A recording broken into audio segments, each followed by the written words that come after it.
ہم سب پر جیسے کوئی بجلی سی آ گری تھی۔ ہم میں سے کسی نے خواب میں بھی نہیں سوچا تھا کہ اتنا بڑا سانحہ ہو جائے گا جو ہمیں دہلا کر رکھ دے گا اور غم کے پہاڑ ایک ایک کر کے ٹوٹ پڑیں گے۔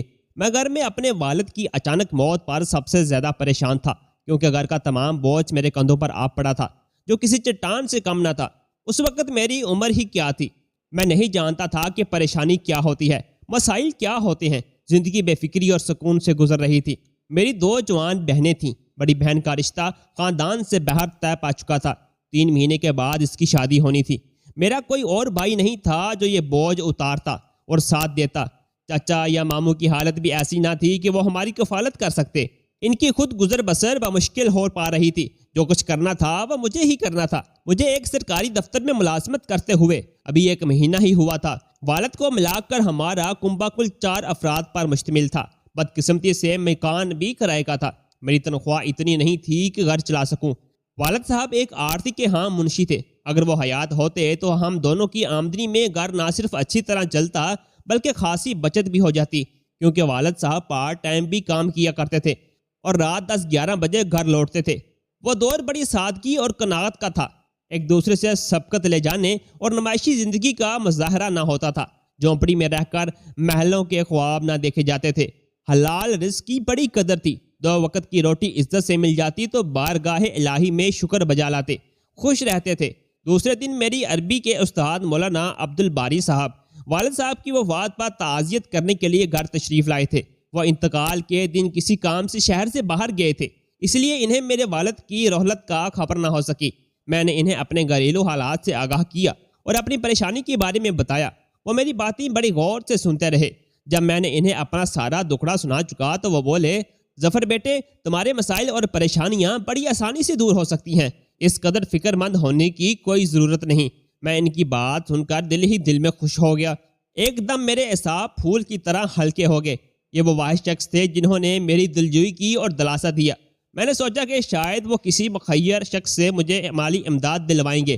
وہ صاحب حیثیت گھرانوں میں جا کر ان کے بچوں کو قرآن پاک پڑھاتے تھے، شاید وہ کسی سے میری سفارش کریں گے۔ میں نے اشتیاق آمیز لہجے میں پوچھا، وہ کیسے؟ وہ ایسے کہ تم صرف اور صرف اللہ کی ذات پر توکل کرو بیٹا۔ انہوں نے جو جواب دیا اسے سن کر میرا دل بجھ گیا، چہرہ اتر گیا۔ انہوں نے میرا چہرہ جیسے پڑھ لیا۔ وہ بولے، دیکھو بیٹے، اللہ اپنے بندوں کو کبھی مایوس اور نامراد نہیں کرتا۔ جو صرف اللہ سے مانگتے ہیں اور اس پر توکل کرتے ہیں، اس کے آگے ہاتھ پھیلاتے ہیں۔ جو شخص بندوں پر بھروسہ کرتا ہے، اس سے امیدیں باندھ لیتا ہے، اسے کچھ نہیں ملتا۔ میں ایسی باتیں مولویوں سے 1000 بار سن چکا تھا، پھر بھی میں نے بجھے ہوئے لہجے میں کہا، آپ کے ارشاد پر کاربند رہنے کی ہر ممکن کوشش کروں گا، مگر یہ تو توکل غیر متزل ہونا چاہیے۔ وہ ناسہانہ انداز میں بولے، اس کے ساتھ تم صبر اور شکر اور نماز کا دامن مضبوطی سے تھام لو، اللہ تم پر اور فضل کرے گا۔ میں نے ان کی نصیحت گرہ میں باندھ لی۔ یوں بھی اللہ پر توکل کے سوا اور کوئی چارہ نہیں تھا۔ بہن کی شادی کے اخراجات پورے ہونے کا دور تک کوئی امکان نظر نہیں آ رہا تھا۔ رشتہ داروں سے اسے کسی قسم کے زر تعاون اور مدد کی ذرا بھی امید نہیں تھی۔ اس سے توقع رکھنا فضول تھا۔ شادی کی تاریخ 2 مہینے آگے بڑھ گئی تھی، اس لیے کہ شادی والدہ کی عدت کے بعد ہی ہو سکتی تھی۔ جیسے جیسے شادی کے دن قریب آ رہے تھے، ویسے ویسے میری فکر اور پریشانیوں میں اضافہ ہوتا جا رہا تھا۔ والدہ کی عدت ختم ہونے کے 5 دن بعد لڑکے کے والد ہمارے گھر آئے۔ میں ایک بات بتانا بھول گیا کہ میری والدہ بہن کی شادی کے سلسلے میں ذرا پر بھی پریشان نہیں تھی۔ وہ مجھے پریشان دیکھ کر کہتی تھی، بیٹے تم فکر مند کیوں ہوتے ہو؟ اللہ بڑا کارساز ہے، مسبب الاسباب ہے۔ لڑکے کے والد کو دیکھ کر میں نے دل میں سوچا کہ ان سے شادی کے لیے 1 سال کی مہلت لے لوں گا۔ جب میں نے ان سے شادی کے لیے 1 سال کی مہلت مانگی تو انہوں نے حیرت سے پوچھا، وہ کس لیے؟ اس لیے کہ حالات اجازت نہیں دے رہے۔ 1 برس کی مہلت مل جائے گی تو اس کے اندر ہم تیاری کر لیں گے۔ اگر 1 سال میں بھی ہم تیاری نہ کر سکے تو کیا کرو گے؟ مزید 1 سال کی مہلت مانگو گے؟ وہ بڑے نرم اور محبت برے لہجے میں بولے، جی نہیں۔ میں نے بڑے اعتماد سے کہا، اللہ نے چاہا تو 1 سال کے اندر اندر ہم کسی نہ کسی طرح تیاری کر لیں گے۔ تمہاری جو آمدنی ہے اسے سامنے رکھتے ہوئے تم 30 برس بھی کچھ نہیں کر سکتے، کیونکہ یہ 150 روپے کی بات نہیں ہے۔ بلکہ انہوں نے یہ بات غلط نہیں کہی تھی۔ ان کی بات سن کر میری گردن جھک گئی، جیسے میں نے اعتراف کیا ہو۔ پھر بھی میں نے کمزور لہجے میں کہا، آپ سچ فرماتے ہیں، لیکن کوشش تو کرنے دیں۔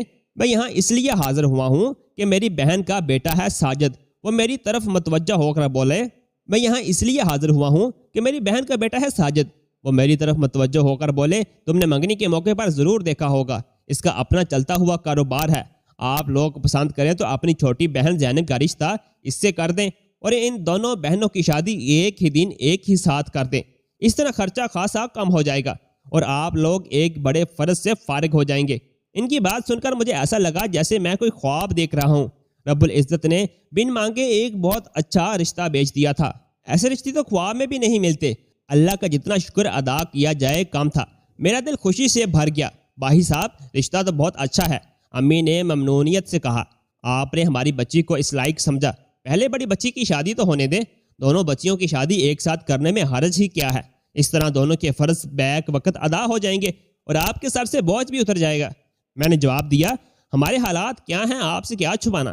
ایک بہن کی شادی کے لیے ہی سازگار نہیں ہے، اس لیے آپ سے مہلت مانگے ہیں۔ آپ کا خلوص اور محبت ہے کہ دونوں بہنوں کی شادی ایک ساتھ چاہتے ہیں۔ آپ کی اس خواہش کا ہم دل سے احترام کرتے ہیں، لیکن ہمارے لیے یہ ناممکن ہے۔ میں نے معذرت کی۔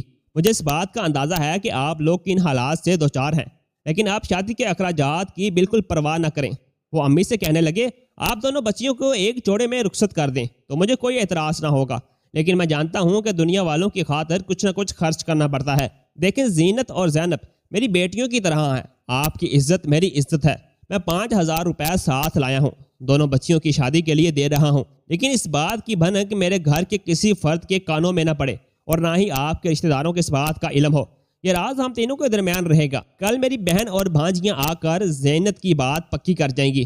اتنا کہہ کر انہوں نے ایک لفافہ میری طرف بڑھایا جس میں 5,000 کی رقم موجود تھی۔ ان کے جانے کے بعد میری والدہ سجدے میں گر پڑی۔ السلام علیکم پیارے دوستو، کیا آپ کہانی کے ساتھ ساتھ میری آواز بھی سننا پسند کریں گے یا صرف میں کہانی کے پیچھے بیک گراؤنڈ میوزک لگا دیا کروں؟ آپ ان دونوں میں سے کون سی قسم کی کہانیاں پسند کرتے ہیں مجھے کومنٹ باکس میں لازمی بتا دیجیے گا تاکہ میں آئندہ آنے والی ویڈیو میں آپ کی رائے کا احترام کروں۔